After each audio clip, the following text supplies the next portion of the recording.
amanecer, que sostienes al mundo entre la penumbra y la verdad. No permitas que el águila no nos quiera devorar, o que nuestra simiente al antepasado olvide ya. Nancintlali, Uatli, Nanantzin, Nancintlali, Uatli, Nanantzin. En las noches de luna me siento solo y pienso en ti. Dos costales de estrellas tejen la noche oscuro perfil. Son el verde del campo, el azul del cielo, el rojo carmín. Es la tierra mojada, fresca montaña y blanco marfil.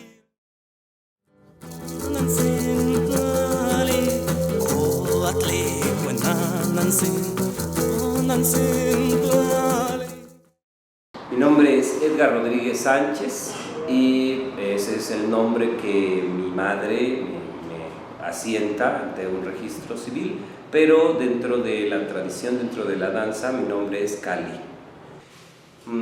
Para poder elaborar o para poder llegar a la recreación de lo que se considera como la danza prehispánica o la danza mexica conchero, se utilizan o se han utilizado a través de la historia materiales como son los textiles y como son las fibras naturales.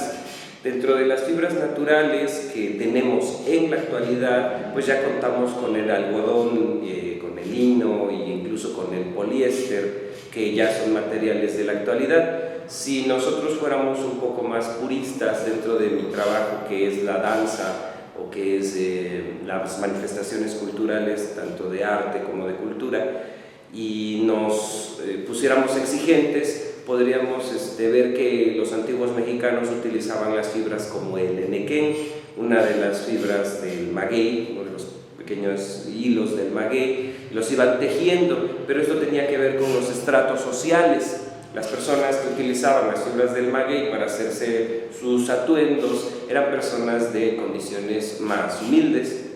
Conforme iban subiendo los niveles sociales del mundo prehispánico, se sabe a través de las crónicas que utilizaron desde pelaje de animales, haciendo hilos como si fuera la lana de las ovejas. Recordemos que aquí no había ovejas, pero había conejos, había gatos montés, e incluso las plumas llegan a tener una cualidad que en la base tienen este pelo muy fino.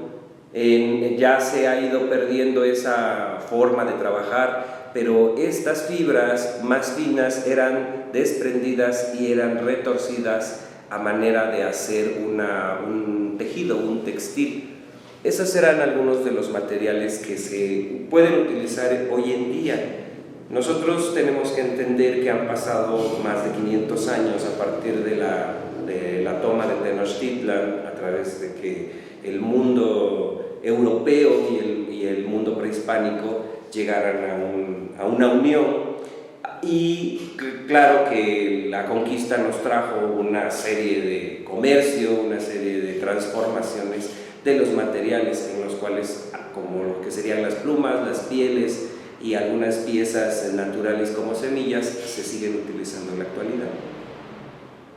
Una serie de atavíos que le tendríamos que denominar así, nosotros les llamamos armas, son nuestras armas, porque es un sentido filosófico que se da a lo que nuestros antiguos antepasados llamaban como la guerra florida.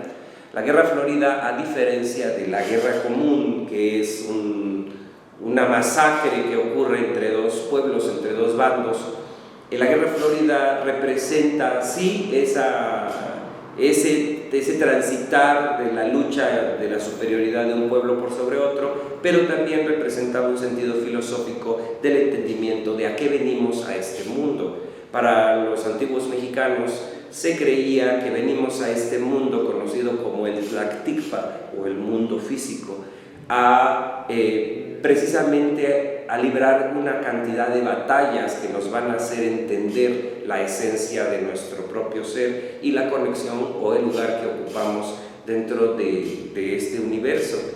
Entonces, estas armas, estos atavíos eran diferentes tanto para hombres como mujeres y también tenían sus rangos.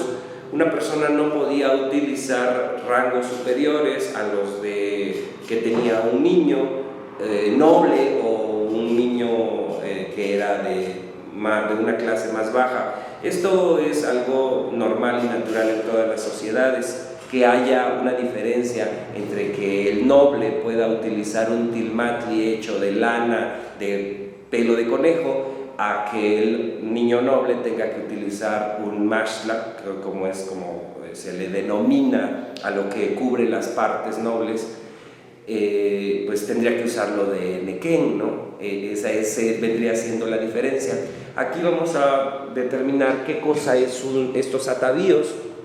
Este es mi mashla. Este mashla quiere decir que es una extensión misma de mí. Este mashla está adornado con una ala de búho y esta piel es una piel de jaguar.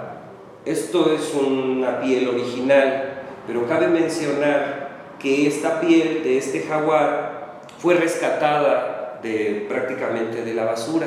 Era una persona que tenía en su poder una piel de jaguar, que esto data como de los años 50, y la tenía en su pared como un trofeo. Esta persona muere un día y pues sus familiares se empiezan a deshacer de las piezas de colección de esta persona, de este coleccionista. Entonces mandan a traer a uno de mis amigos, un ebanista y un restaurador, para que restaurara varios muebles antiguos de la casa, y le piden que tire las cosas viejas, entre ellas esta piel de jaguar chiapaneco, y esta piel pues iba directamente a la basura. Entonces la toma el maestro ebanista y nosotros hacemos un trueque con él para poder utilizar y para poder darle pues el respeto que merece que haya perdido la vida un ser tan majestuoso como lo es el jaguar, que representa a nuestro pueblo.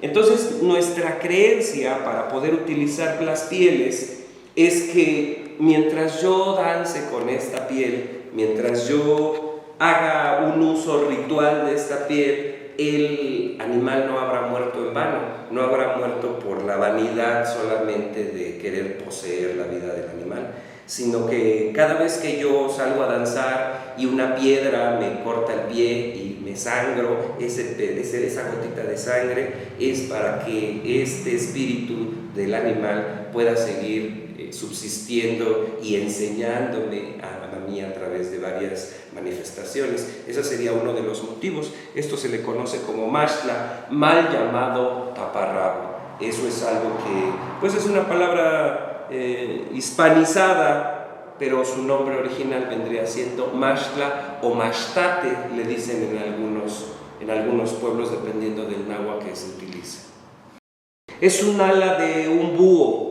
Este animalito fue encontrado igual muerto en una carretera. La mayoría de las plumas que nosotros utilizamos es porque recorremos los montes y llegamos a encontrar ya los animales muertos. Nosotros estamos en contra de la caza furtiva completamente, estamos a favor del rescate de las plumas, que no vayan a la basura. Por lo tanto, esta ala era ya de un animal que había perecido, no sabemos por qué razón había muerto, simplemente lo encontramos en la carretera y se le cortó la ala para poder conservarla y se le inyectó un líquido especial para que pueda conservarse y no se pudra. Una persona que puede utilizar pieles exóticas es porque por lo menos han pasado 10 años que ha estado trabajando, que ha estado danzando, que se ha estado ganando el derecho de poder entender cómo va a poder utilizar este tipo de trajes. Yo tardé más de 13 años en poder conseguir una piel de estas, que llegara a mí, yo no la busqué, llegó a mí. Entonces, una persona que va entrando a estas manifestaciones de la danza, lo mejor es que primero utilice un pantalón de manta, como es costumbre en algunas comunidades indígenas, y de esa manera nos vamos acercando a la raíz. Cuando esta persona haya cumplido al menos con unas 4 o 5 obligaciones o 5 ceremonias de danza, ya puede mandarse a confeccionar o confeccionarse un mashla de manta blanco. Ese es el ¿por qué? Porque va a trabajar con el primer viento. El primer viento es del color blanco, y el color blanco se dice en náhuatl Iztac. El Iztac, el blanco, es del lugar del oriente, del lugar de la blancura, que también se llama Tlahuiztlampa, el lugar de la luz. En ese lugar hay una serie de espíritus, de deidades, de esencias que emanan desde ese punto, y ese lugar es el oriente, por donde el sol nace. Entonces primero se va a trabajar el oriente, por lo tanto el color es blanco. Blanco y rojo, ¿por qué? Porque el sol va a generar una línea de oriente a poniente. En el oriente nace el sol, en el Tlahuiztlampa, y ahí mismo también está una estrella que se llama Tlahuizcalpantecutli, que ese vendría representando a Seacatopilsinquetzalcoatl, que es el señor de la blancura, que es el señor del conocimiento y la sabiduría. Este señor vivió en Tula hace más de 1000 años, y él prohibió los sacrificios humanos y los sacrificios de animales. Muchas de las veces nosotros como danzantes nos llamamos o nos mal llamamos mexicas, pero realmente el pueblo mexica pues fue arrasado en 1525. Entonces no es cierto, es una alegoría, es una manera en que nosotros presentamos nuestro respeto y admiración por los pueblos antiguos, pero nosotros pretendemos hacer una representación, una reinterpretación de esos conocimientos que están ahí. Los conocimientos siempre han estado ahí. El mismo sol que alumbraba a Moctezuma nos alumbra a nosotros. La misma tierra que nos da de comer a nosotros le daba de comer al Nezahualcóyotl, le daba de comer al príncipe Cuauhtémoc, le dio de comer a toda esa gente que vivió en aquel momento. Entonces, por lo tanto, lo que ellos estudiaron, nosotros lo podemos seguir estudiando. Tenemos los mismos volcanes, tenemos las mismas estrellas. Entonces, esto es la continuidad. No es que nosotros pretendamos regresar al pasado a ser exactamente como ellos eran, porque eso es imposible. Tenemos que situarnos en el tiempo. Entonces, el último grado, digamos, para que alguien utilice un mashla dentro de los conocimientos actuales, son los más elaborados. Hay gente que está en contra de las pieles y dice, nosotros no pretendemos utilizar pieles de ningún tipo.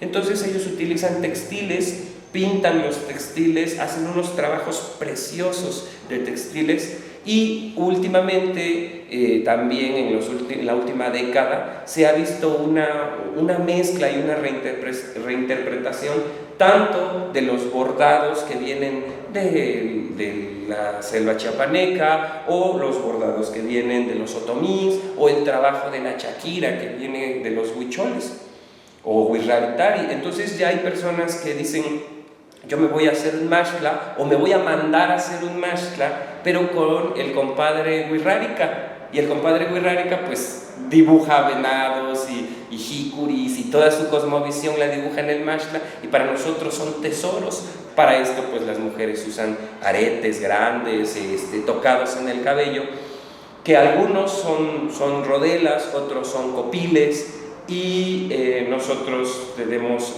conforme vamos avanzando en el conocimiento de la danza y de la tradición, pues es que nos vamos poniendo cada vez más cosas, ¿no? Entonces, pues se dice que vamos floreciendo, nos van saliendo nuestras plumas. Aquí lo que tenemos es un tocado o copili. Está elaborado con vaqueta.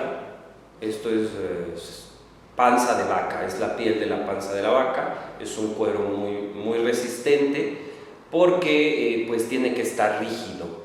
Existe digamos, un antecesor a esto. Esto ya es algo elaborado, imaginado hoy en día. Hay varias formas que toman o que se les va nombrando dentro de la misma tradición, tienen sus nombres, yo no los conozco todos. A esto se le conoce como mohicano. ¿Por qué? Porque es una alegoría, es una representación a los hermanos iroqués, a las naciones pieles rojas. Ellos son los que manejan lo que vendría siendo el mohicano. Copili quiere decir corona real. Se considera a Seacat una de las personas que enseñaría el uso de las plumas. Estas plumas de diferentes aves las vamos clavando, vamos armando esto. Como les decía hace un momento, esto está hecho de cuero de vaca, es algo natural para que sea como una extensión cuando te lo pongas, y se le van clavando las plumas de tal manera que cuando se viste completamente es como si todas las plumas le nacieran. Una por una se van formando y cada vez que nosotros armamos un copil es posible que sea una combinación diferente. Entonces este copil o corona real, a hoy en día nosotros podemos usarla dentro del México prehispánico. Muy probablemente nos hubieran prohibido el usarlas porque eran más ortodoxos en este tipo de cosas y sobre todo en las cuestiones rituales. Aquí tenemos algo que nosotros lo conocemos como golilla. Esto viene del pecho de los gallos de pelea. Entonces, cuando vienen los conquistadores o vienen los invasores, como le queramos llamar, traen diferentes especies, entre ellos traen lo que viene siendo la gallina común y el gallo común. Y el gallo tiene esto en su pecho, el gallo de pelea o el gallo que es semental para las gallinas, llega a tener esto, que es la golilla. Esta golilla se va uniendo y la cosemos o la cosen, hay personas que la cosen en una sola tira, de tal forma que forma esto, ¿no? Forma como una especie de faldín. Esto se lo podemos poner al copil de tal forma que lo va a adornar así. Obviamente hoy en día pues hacemos uso de todo lo que tenemos. Esto tiene velcro de un lado y del otro para que sea lo más fácil de quitar, porque a veces tenemos presentaciones y pues nosotros no tenemos camerinos. Nosotros no nos ponen un camerino para ir a danzar. Nosotros nos toca cambiarnos a mitad de la calle ahí en la villa o en Chalma o donde sea que estemos, y nosotros tenemos que cambiarnos a la vista de todos. Los colores que toma es por la pigmentación y obviamente la genética del animalito. Pero cada color para nosotros va a representar uno de las emanaciones de la luz solar.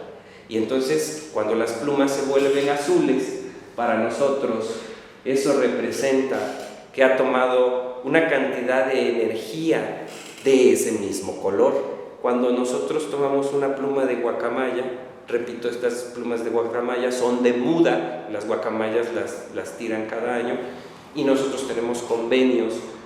Anteriormente existía el aviario acá en Puebla y pues íbamos con las personas que barrían el aviario, porque las mismas aves se arrancan las plumas, se acicalan, se van arrancando la pluma, y entonces estas plumas nos las iban guardando estas personas y ya llegábamos nosotros y se las comprábamos o hacíamos alguna especie de trueque o cambio con estas personas. Y tuvimos algunas personas que trabajaban en African Safari, también ellos nos proporcionaban algún tipo de pluma. Una vez que el copil ha sido formado, obviamente por dentro, posteriormente les mostraremos cómo se va a formar este trabajo en el copil. Hay copiles más elaborados, hay copiles que llegan a tener bordados en piel, que llegan a tener pedrería. Este únicamente es el armazón, se le pueden ir agregando más cosas y pues ya ahí es la imaginación y el arte, porque una de las cosas que la danza hace que que nazca en nosotros es el sentido del arte. El arte plumario, como se conoce esto, es el trabajo de la pluma. Cómo reunir la pluma, cómo hacer que no se maltrate, cómo cuidarla, cómo lavarla si le cae algún pequeño parásito, porque las plumas llegan a tener parásitos propios de las aves. El copil se usa de diferentes maneras. Básicamente, obviamente, va en la cabeza, pero se usa de esta forma, que representa lo que es el moicano en el centro, como una cresta. Hay algunos que lo pueden llegar a utilizar de lado, así, y hay otros que se les ponen rodelas atrás, entonces solo está la corona, lleva la rodela atrás y todo el resplandor de pluma aparece atrás. Como les decía, tienen diferentes nombres. El que está hacia los lados, algunos le llaman copil de Moctezuma, pues es como una copia, una manera de parecerse al copil de Moctezuma. Hay otro que se le conoce como el copil de Cuauhtémoc. ¿Por qué? Porque tiene como un movimiento en la frente y de ahí le salen las plumas hacia atrás. La mayoría de nosotros somos nosotros mismos los que hacemos nuestros trajes, pero existen compadritos de la danza y comadres que se dedican, son diseñadores y se dedican a hacer trajes. Hacen trajes tipo huichol, trajes de luces. Los trajes de luces, por ejemplo, son los que son como de plastiquito dorado. No sé si en algún momento los lleguen a ver en algún atrio de una iglesia. Siempre va a haber un danzante con un traje de luces. Esas son como cacahuatillos de plástico dorados, pero se ven muy hermosos. También representan una etapa, una época de la misma danza. Hay otros que simplemente decimos, no queremos ya utilizar eso, es mucho plástico, y se van por los textiles o se van por las pieles, ¿no? En este caso, está hecho básicamente de piel y de textil. Como les iba contando, forma diferentes partes, son diferentes piezas del atuendo. Pueden ser más, pueden ser menos, pero a grandes rasgos. Y ahora llegamos a la parte de esto que se conoce como ayoyotes. Los ayoyotes, o también llamados hueso de fraile, representa a los cascabeles de las serpientes. Y también representa la lluvia.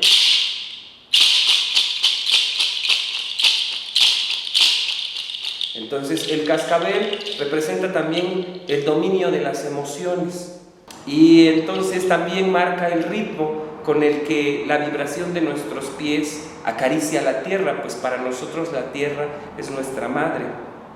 Pero también para las culturas antiguas no solo es nuestra madre, sino es la gran serpiente que tiene a las demás serpientes. Una persona podría decirme, no, pues ¿cómo que una serpiente? ¿Por qué, no? Para las culturas antiguas, la serpiente es el animalito más sabio que existe. Desde que la serpiente nace hasta que la serpiente pierde la vida, nunca cierra los ojos. Las serpientes no tienen párpados, duermen con los ojos abiertos, o sea que todo el tiempo están observando todo lo que ocurre. Las serpientes son representaciones de la misma energía por la forma ondulatoria en la que se mueven. Entonces, en el momento en el que nosotros decimos la gran serpiente, es porque estamos diciendo la gran onda de energía que representa la vida, que es nuestra madre Tonantzin-Coatlicue. Tonantzin quiere decir nuestra venerable madre. Si le queremos decir María de Guadalupe, está bien. Si le queremos decir Isis, está bien. Si le queremos decir Gea, Gaia, Rea, preferimos decirle Tonantzin-Coatlicue.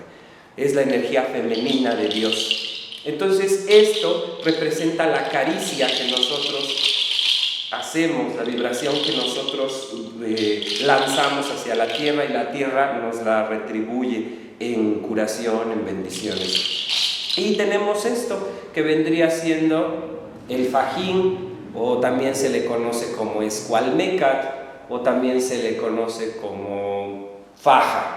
Tiene algunas representaciones chiapanecas, Ya algunas están hechas de manera industrial y otros vienen muy bordados a mano y dependiendo, ¿no? Este es de telar de cintura y el bordado ya es un poco más industrial, pero también está elaborado por manos mayas oxiles chiapanecas. Y existen otros mucho más elaborados, son mucho más caros. Entonces este tipo de atavíos tienen esa cualidad, ¿no? Que por lo regular es una artesanía de cuerpo completo, ¿no? Para poder hacer esta manifestación. Y dentro de lo que nosotros decimos de estas armas, estos atavíos, estas cosas que son para nosotros sagradas, es que es poco para el creador que nosotros nos vistamos de esta manera. ¿A qué me refiero? Nosotros somos las flores para el creador, por lo tanto tenemos que presentarnos en una ceremonia radiantes. Decía uno de los jefes que apenas murió, no vengan como un mendigo, no representan a lo más bajo.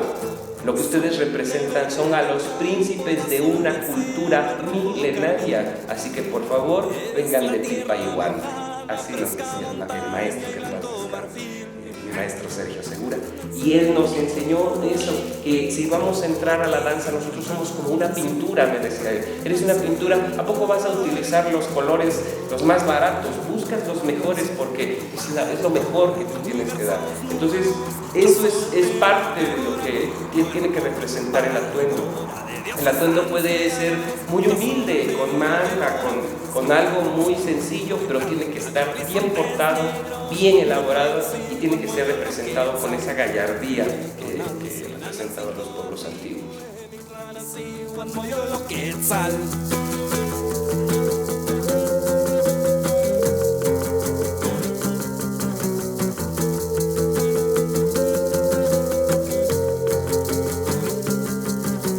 Paridora de universos nuevos, la solteo devora mi cuerpo.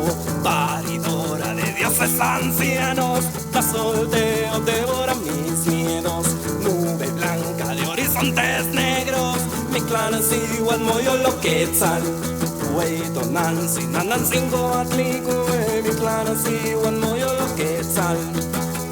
Nancy, Tlali, Coatli, Nanansin, Nanansin, Tlali, Coatli, Nanansin.